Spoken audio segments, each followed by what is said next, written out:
बुलढाणा जिल्ह्यात नांदुरा तालुक्यात काठी गावात मध्यरात्री सशस्त्र दरोडेखोरांनी धुमाकूळ घातला। चोरीचा प्रयत्न हाणून पाडण्यासाठी धावलेल्या रायसिंग सोळंके यांच्यावर चाकूने हल्ला झाला। गंभीर जखमी सोळंके यांचा उपचारादरम्यान मृत्यू झाला।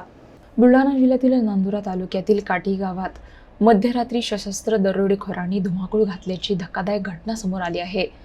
मिळालेल्या माहितीनुसार रात्री 1 ते 2 वाजण्याच्या सुमारास 3 ते 4 सशस्त्र दरोडेखोर गावात शिरले।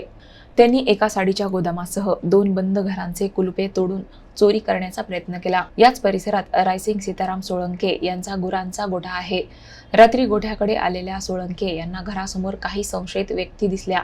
त्यांनी धाडसाने एका दरोडेखोराला पकडण्याचा प्रयत्न केला, मात्र त्याचवेळी दुसऱ्या दरोडेखोराने सोळंके यांच्यावर चाकूने वार केल्याची माहिती आहे।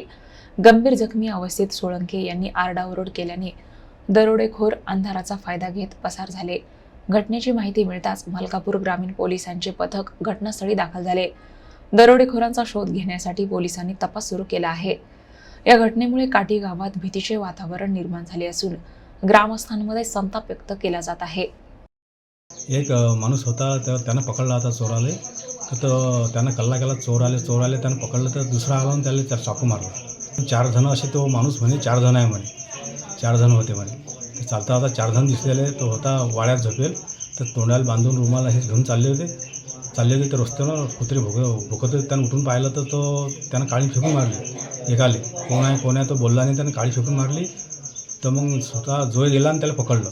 पकडताना तो मागचा आला आणि त्यानं डायरेक्ट वार केले।